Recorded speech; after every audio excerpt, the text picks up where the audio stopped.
Assalomu alaykum qadrli tinglovchilar. Bu men, sezib turganingizdek Temurxon. Mana salkam 1,5 oy bo'libdi audio hikoya chiqarmaganimga. Bugun esa men 8-audio hikoyamni sizlarga taqdim etmoqchiman.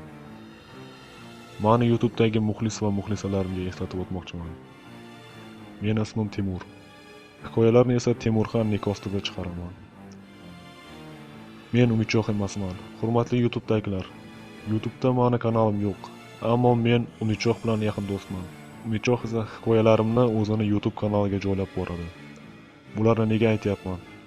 Sizlarni YouTube'da Umidjo'q bilan meni adashtirmasliklaring uchun aytyapman. Yana bir gapni aytib o'tishim lozim. Ko'pchilik so'raydi, bu real voqeami, haqiqatdan hayotda bo'lganmi? Yo'q. Chiqarilayotgan hikoyalarning barchasi xayoliy to'qimadir. Endi hikoyani boshlasak ham bo'ladi. Uzr.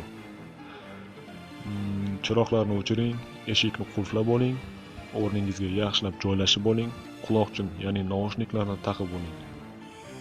Xo'sh, tinglovchilar, tayyorlaning, chunki biz boshladik.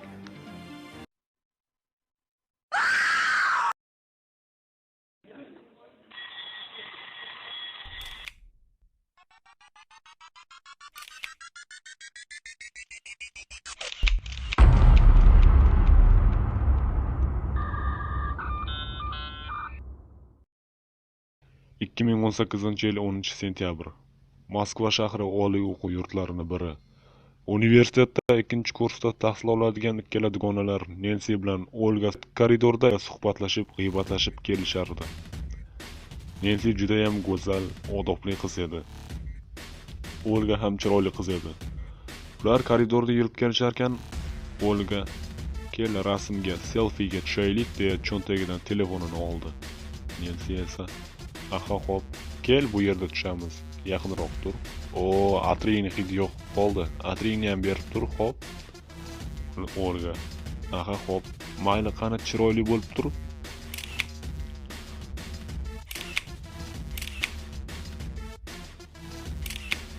Ular og'izlariga havo to'ldirib va yana har xil qiliqlar qilib selfiga tusha boshladi. Keyingisida ularni orqa tarafidagi kabinet eshigidan Artyom ismli bo'ybasti kelishgan qora sochli, moviy ko'zli, chiroyli yigit chiqib keldi. U ham rasmga muhrlanib qoldi. Shunda qizlar suratga notanish yigit tushib qolganini ko'rib kulib yuborishdi. Chunki Artyom kulgili holatda rasmga tushib qolgandi. Salom qizlar. Salom. Ular salomlashib tanishib ham olishdi. Shunda Artyom bilan Nensi bir ko'rishda bir-birlarini yoqtirib qolishdi. Ammo buni bir-biridan vaqtinchalikka sir tutishdi. Olganing qalbida esa Artyomga nisbatan muhabbat uyg'onmasa ham, u Artyom bilan yaqin do'st bo'lib oldi. Kunlar o'tib borarkan, Nensi Artyomga yaqinroq bo'lib, dugonasi Olgadan tobora yiroqlasha boshladi.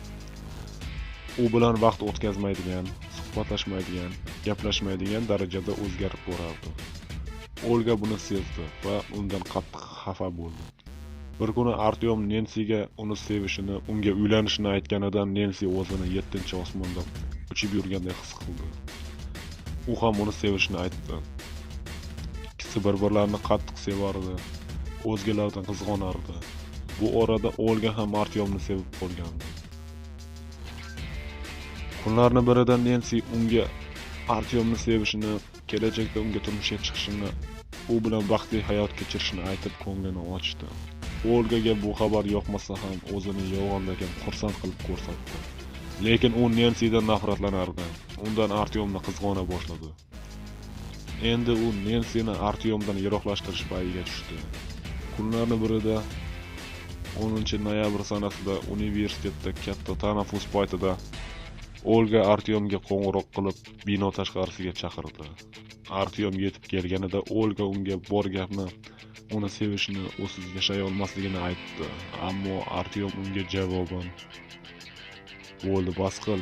Men seni sevaman. Sen bilan esa doimiy do'st bo'lib qolamiz. Boshqa bunaqa gaplar aytib meni bezovta qilma", deya bino ichkarisiga kirib ketdi. Olgani battar jahli chiqib, "Hali shoshmay turinglar", deya uni ortidan yurib ketdi. Yo'lda ketib borarkan, Nensiga telefon orqali SMS xabar yozib yubordi.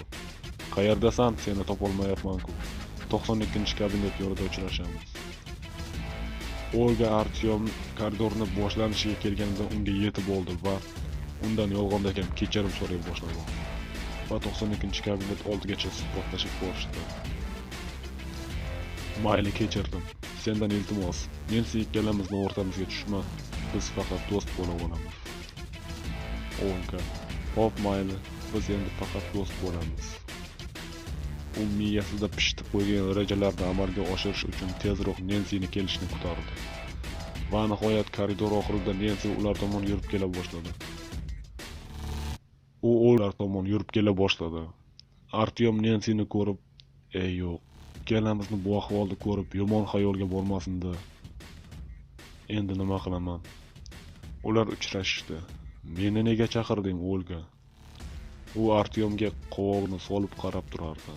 Olga: "Men tezda uyga ketmasam bo'lmaydi. Nimagadir mazam yo'q edi. Shuni aytmoqchi edim." "Xo'p, mayli, uyingga yaxshi yetib ol. Tug'anajon, bizni bu ahvolda ko'rib boshqa xayolga borma. Biz shunchaki do'stona suhbatlashib kelayotgandik. Shundaymi, Artyom?" deya unga qarab jilmayib qo'ydi. Artyom: shunday. Tug'anajon, agar xafa bo'lgan bo'lsang, meni kechir, iltimos." Nensi biroz o'ylanib: "Bo'pti, mayli, kechirdim." Olga yolg'ondakam jilmayib: "Rahmat, Tug'anajon. Kelinglar, men ketib qolmasimdan avval bir selfiga tushamiz." Ular rozi bo'lishdi. Olga telefonini Nensiga berib: "Ma, Tug'anajon, sen ola qol, menikida ol", deya qo'liga telefonini tutqazdi. O'rtada Artyom, o'ng tomonida Nensi, chap tomonida esa Olga. U Artyomga juda yaqin turardi. Nensi kamerani taymga qo'ydi. 3, 2, 1. Shu onda hamma jilmayib turganida Olga Artyomning yuzini o'ziga burib, lablaridan shunaqangi ehtirosli o'pib oldiki, bu manzara selfiga muhrlanib qoldi. Artyom Olgani o'zidan itarib yubordi. Nensi esa biroz shokka tushib, jahli bilan Olgani yuziga tarsaki tortib yubordi-yu, telefonni Olgani ko'ksiga urib tutqazib, yig'lagancha tashqariga yugurib chiqib ketdi. Artyom: "Nensi, shoshma, to'xta, Nensi." Olga: "Bu nima qilganing? To'xta, Nensi", deya uni ortidan yugurib ketdi. Ularning ortidan esa Olga lablarini yalab pastki labini tishlaganicha, "Ah, naqadar shirin lahzalar. Buni davomi nima bo'larkan", deya ularning ortidan yugurib ketdi. Artyom: "Nensi jonginam, to'xta, to'xtasangchi."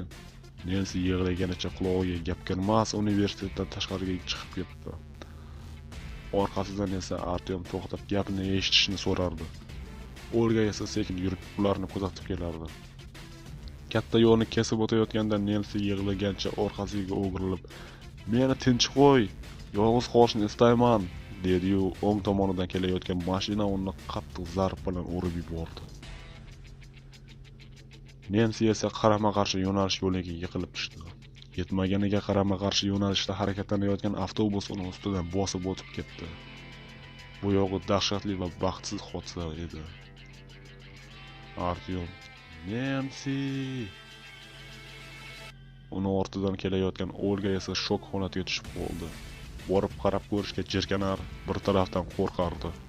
U bunaqa bo'lishini kutmagandi. Nensi shu kuni hayotdan ko'z yumdi. Artyom Olgani urishib so'kib tashladi. "Yo'qol, sen meni do'stim emassan. Yo'qol, ko'zimga ko'rinma, yo'qsa bo'g'ib o'ldirib qo'yaman." Olga qo'rqqanidan unga boshqa gap gapirmadi. Nensining dafn marosimi bo'lib o'tdi. Hamma kursdoshlari borishdi. Olga borganida esa Artyom dafn marosimiga qatnashishga qo'ymadi. Artyom bilan aloqalari butkul uzildi. Artyom esa juda jahldor bo'lib qoldi. Sal narsaga jahli chiqar, Nensini sog'inganida qabriga borib, u bilan qalban suhbatlashar. O'sha yerda ancha vaqt o'tirib, ichkilik ichib, o'zini o'zi tinchlantirardi. Endi Olga Artyomdan umidini uzdi. Shu tariqa oradan kunlar o'ta boshladi. O'sha kunlarning birida Olga shu universitetda o'qiydigan Mixail ismli yigitcha bilan tanishib, sevishga boshladi. Ha, endi Olga Artyomni emas, Mixailni sevib qolgandi. Mixail ham uni sevib qoldi. U bilan har kuni gaplashib ko'rishardi. Unga tobora o'rganib boraverdi. Hattoki Olga unga turmushga chiqishga ham rozi bo'ldi. Kunlarning birida universitetda Jonim kel, selfiga tushaylik esdalik uchun deya Olga cho'ntagidan telefonini oldi va old kamerasini yoqib qo'lini ko'tardi va birdan bir narsani payqadi. Mixail bilan ikkalasining o'rtasida qanaqadir qora soya ham kamerada ko'rinib turardi. Olga kamerani chang bosib qopti shekilli deya rasmga oldi.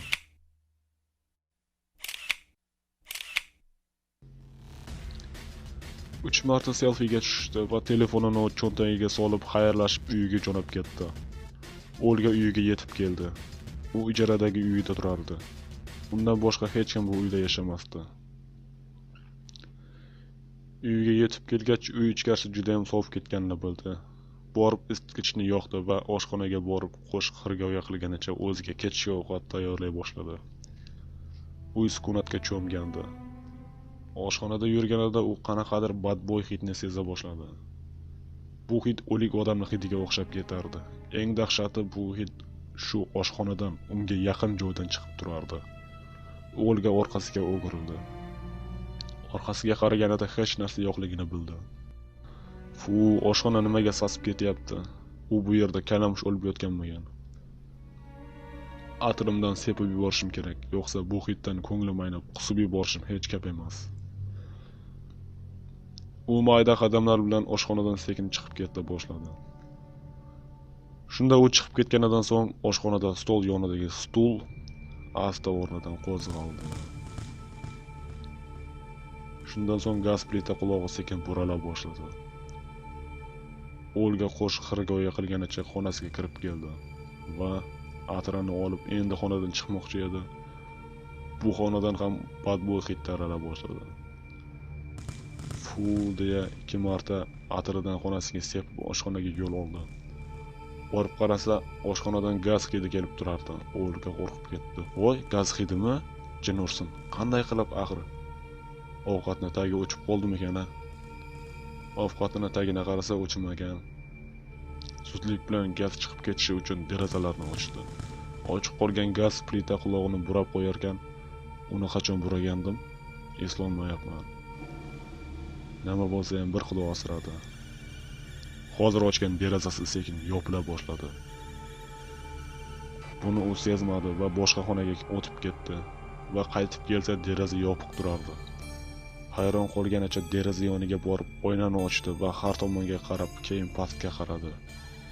Va boshi aylanib ketdi. U 9 qavatli domning 9-qavatida yashardi. U tashqariga qarab turarkan, orqasida Nensining arvohi turganini bilmasdi.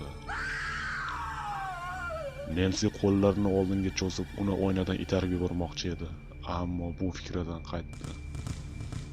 Shu onda Olga orqasiga o'girildi.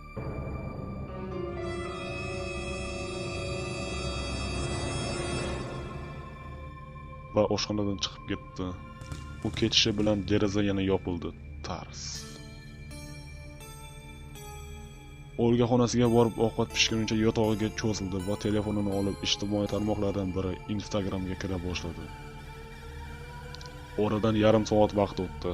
Soat 20:45. Olga yotgan xona chirog'i o'chib xonadiganday pirpiray boshladi. Va yana o'sha noxush hid ham tarala boshladi. Uf, bu hidni qanaqa qilib yo'qotaman-a? Chiroqqa nima bo'ldi?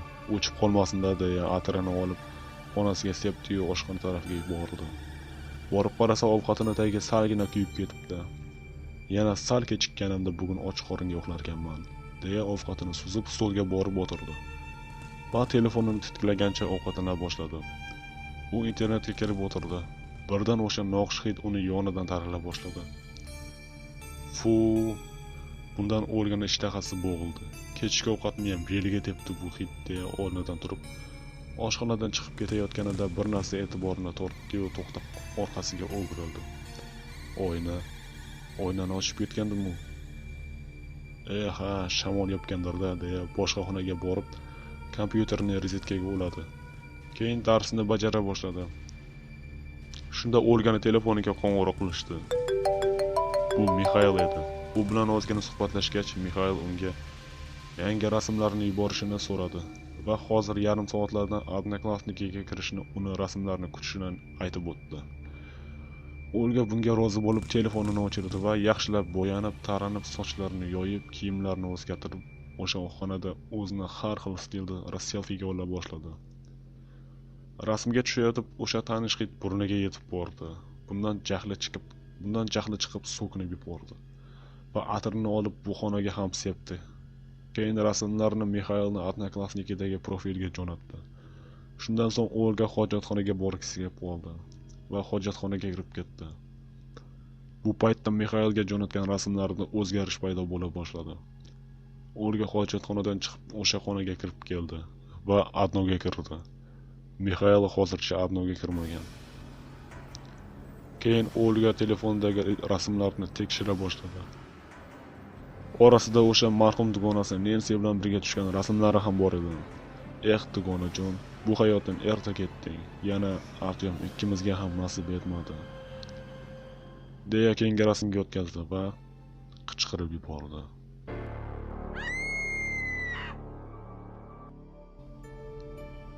Bu selfie Nensining oxirgi o'limidan bir necha daqiqa oldin olingan selfisi edi. Va rasmda Olga Artyomning opa bo'lgani tasvirlangan, yana Nensi ham tasvirlangan. Eng dahshati uning rangi oppoq, ko'zlari va ko'zining yo'nlari qop-qora.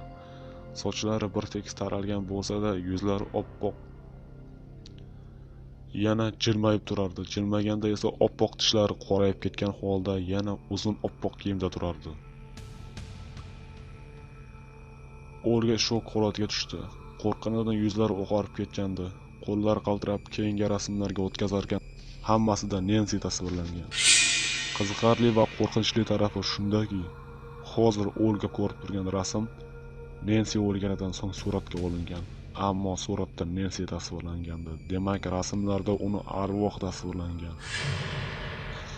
Qanday qilib axir qanday qilib deya rasmlarni birma-bir ko'zdan kechira boshladi.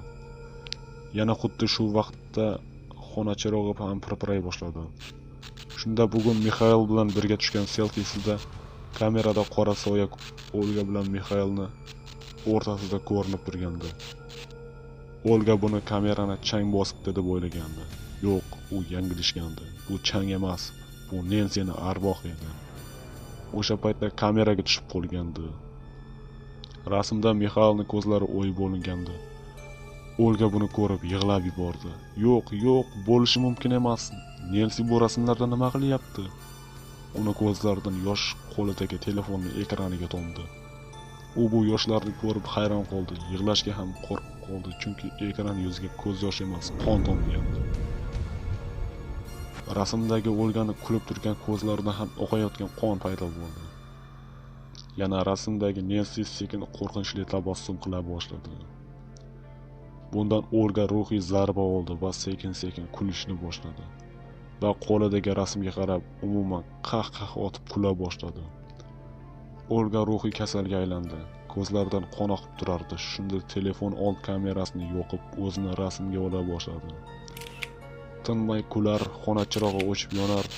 U xonasini har yerida rasmga tusha boshlagandi. Shundan keyingisida u kamerada orqasida nimanidir ko'rib qoldi va orqasiga o'girildi. Va kulishdan to'xtadi. Ko'z qorachiqlari kengaydi. Chunki orqada Nensi unga jiddiy va qo'rqinchli holda uzun oppoq libosda tikilib qarab turardi. Olga biroz tikilib qarab turdi va yana kulib yubordi. Kulishdan to'xtamas, qo'li qaltirab o'zini Nensi bilan birga kameraga suratga ola boshladi. Orqa fonda esa Nensi jahldor va oppoq yuzlari bilan Olgaga qarab turardi. Bir necha bor Nensi bilan har tomondan rasmga tushdi. Keyin kulishdan to'xtab, qo'rqqanidan baqira boshladi. Ket, yo'qol, sen arvohsan. Xona burchagiga borib, yuzlarini yashirgancha, yo'qol, ket. Olgani qarshisida Nensi unga aniqroq pastga qarab turardi. Sekin o'tirib, Olgani yuzlarini yashirib turgan qo'llarini sekin ushladi. Olga cho'chib ketdi. Qo'llarini muzdek qo'llar ushlaganda. Olga to'g'riga qaradi va qora ko'zli Nensi o'ziga tikilib qarab turganini ko'rdi. Menga tegma, ket, bu yerdan ket. Nensi, seni ham o'zim bilan olib ketaman. deya o'rnidan turdi va Bir-ikki qadam undan yiroqlashgach, Olga uchun dahshatlar boshlanib ketdi. Dahshatli qichqiriqlar, yo'qdan bu yoqqa uloqtirishlar, sudralishlar, bo'g'ilishlar va eng oxirida jon berish. Mixail ishlarini tugatib bo'lgach, xonasiga borib kompyuterini yoqdi. Olga rasm yuborgandir deya Odnoklassnikidagi profiliga kirdi. Olgadan bir nechta rasmlar kelgandi. U bu rasmlarni ko'rib tomiga tipqo'la yozdi. Rasmda sevgan insoni binoyidek go'zal bo'lib tushgan-u, uni orqasida oq ko'ylakli qo'rqinchli qiz tasvirlanib qolavergandi. Hammasini ko'rib bo'lgach, unga Olgadan video qo'ng'iroq keldi. Qo'ng'iroqni qabul qildi. Qorong'u xonada Olga kompyuter qarshisida boshini egganicha o'tirgandi. Hamma yoq jimjit. Jonginam, Olga, "Hoy, senga nima bo'ldi? Meni qo'rqitma." Olga indamasdi, qimir etmay o'tirardi. "Olga, javob ber, hammasi joyidami? Qo'rqitma meni." Birdan Olganing boshi biroz ko'tarildi-yu, o'ng tomonga qarab qiyshayib qoldi. "Olga!" Uning og'zi va ko'zlari katta-katta ochilgan, qon yig'lagan va jon o'zlagan holda o'tirardi. Baqirganicha uyidan o'qdek otilib chiqib, Olganing uyi tomon yurib ketdi. Biroz vaqtdan so'ng yetib keldi. 9-qavatga ko'tarilib, uyining eshigini buzib kirdi. Keyin Olga yotgan xona tomon bordi. Borsa ne ko'z bilan ko'rsinki, Olga stolda o'tirganicha jon o'zlagan holatda, og'zi va ko'zlarini katta-katta ochgan holatda stolda chalqanchasiga o'tirardi. Kompyuterda esa kattagina bo'lib Nensining dahshatli holda turgani, Artyom va Olganing Artyomni o'pib turgan rasmi turardi. Pastiga esa "Bu bevafoning qismati shu. Selfi uni o'ldirdi." Shu so'zlar yozilgandi. Olga, yo'q, baqirib yig'lab yubordi. Olganing jonsiz tanasini quchoqlab o'tirib qoldi. Qishning sovuq kunlarining birida esa qabristonda jonsiz murda topildi. Uni Nensi Romyanova ismli qizni qabr ustida jon o'zlagan holatda ko'rib qolishgan. Yonida esa bir nechta aroq shishalar ham topilgan. Keyin aniqlanishicha, jasad Artyom Verbilskiy ismli yigit bo'lib chiqqan va u qiz Artyomning sevgilisi bo'lgan. Bir qancha vaqt o'tib, Artyom ham sevgilisi Nensining yoniga dafn etildi. Oradan 2 oy vaqt o'tdi. Mixail universitetda bir qiz bilan tanishib qolgandi. Uni ko'nglini oldi, sevgisiga erishdi. Shunday kunlarning birida universitetda Mixail Svetlanaga selfiga tushishni taklif qildi. Svetlana rozi bo'ldi. Mixail qo'liga telefonini olib, old kamerasini yoqdi. Qani jilmayib tur. 3, 2, 1. Birdan Mixailning ko'z qorachiqlari kattalashib, yuzlari oqarib, qo'lidan telefoni tushib ketdi. Chunki kamerada Mixail va Svetlana o'rtasida Olga Mixailga jahldor yuzlari bilan qo'rqinchli qarab turardi.